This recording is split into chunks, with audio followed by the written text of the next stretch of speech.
Hello, it's Bryce here with another episode of our new Squiz Kids series, From the Vault, where we put on a pair of overalls, dive into the Squiz Kids archives, and pull out an old shortcut that hasn't seen the light of day for a while and give it new life. And today, I've dusted off our shortcut to the Ashes. Now, this was first published back in December 2021, so there might be a few stats in there that are a little bit out of date, but given that the Poms, the English, are in Australia, and the coin toss for the first test of the 2025 Ashes series in Perth is only days away, I figured it was perfect timing to dive back into the who, what, when, where, and why of this iconic sporting rivalry. Enjoy. This is a Squiz Kids podcast. Your fresh take on what's happening in the world around you.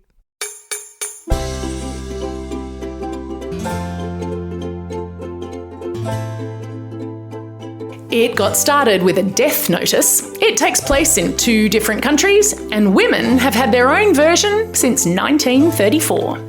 This is your Squiz Kids shortcut to the Ashes, the podcast where we dive into the who, what, when, where, why, and how of the big news stories. I'm Amanda Bauer. And I'm Bryce Corbett.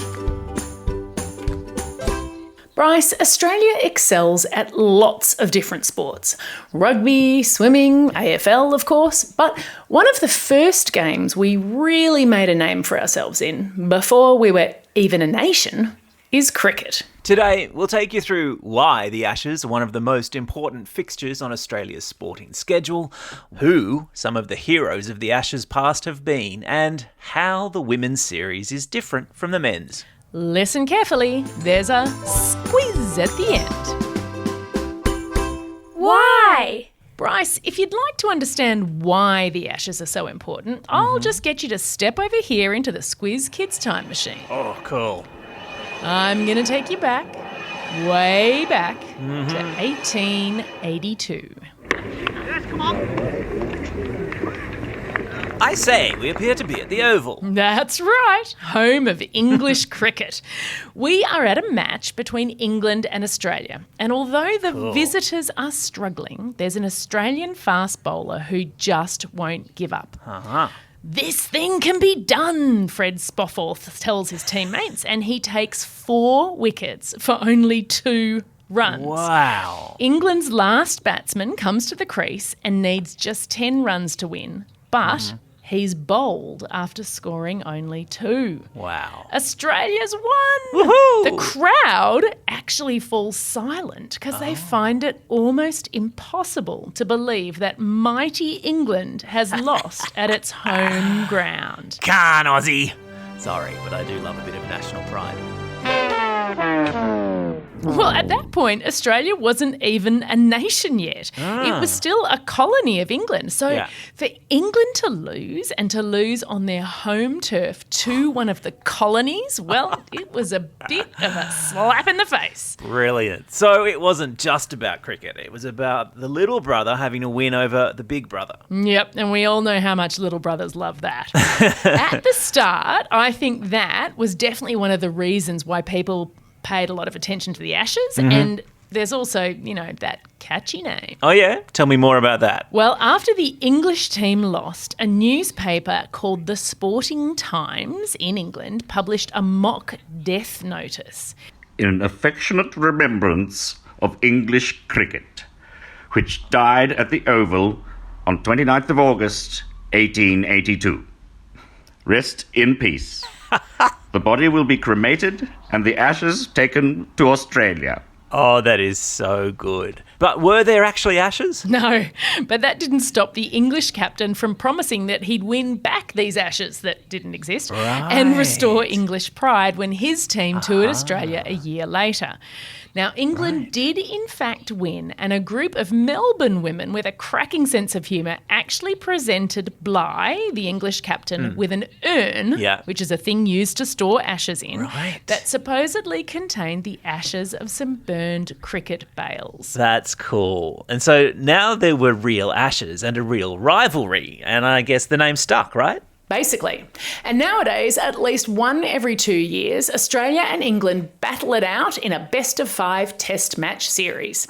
It's held either in the Australian summer, with the famous Boxing Day test in Melbourne, or in the English summer, with Lords being my personal favourite location. Cool. But tell me, Amanda, who were some of the heroes of the Ashes over the years?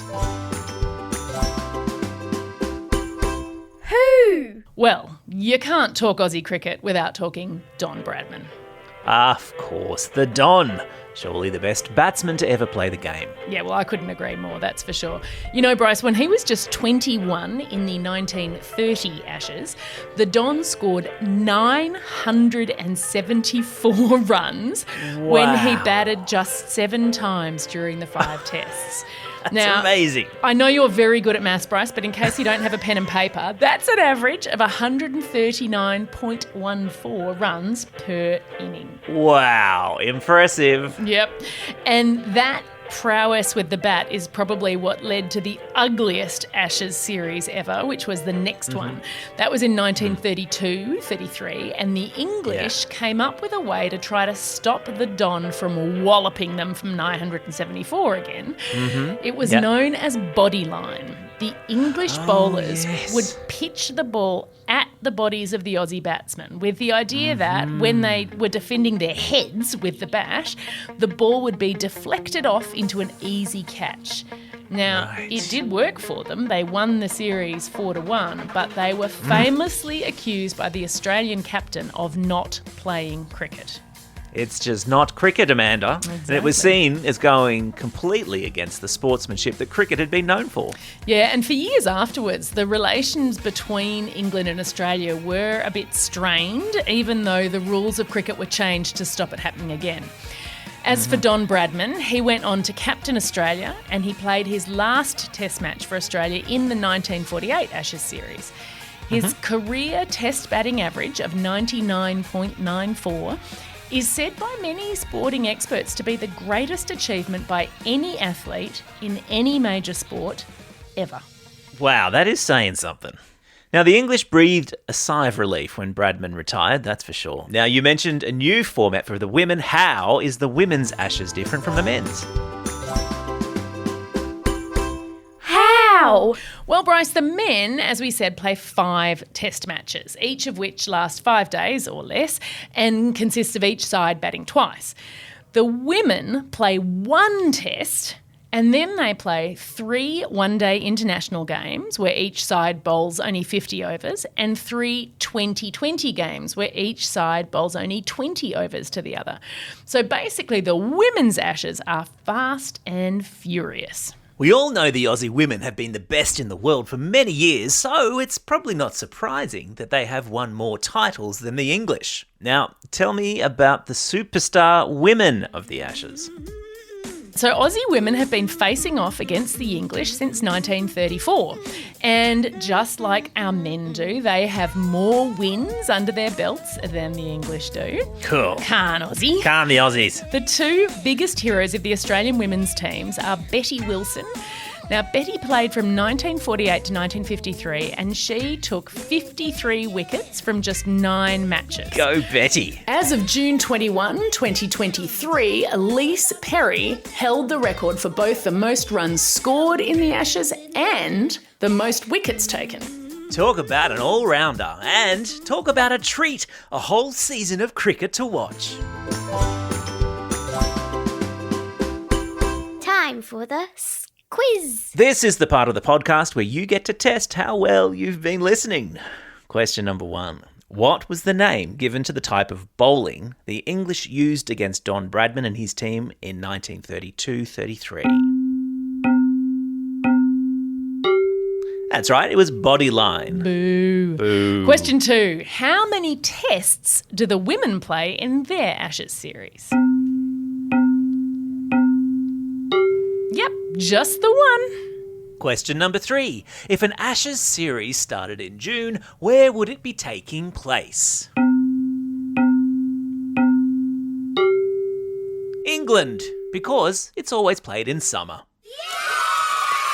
That's all we have time for today. Thanks for joining us as we explored the who, what, how, where, when and why of the Ashes. Now get out there and have a most excellent day. Over and out.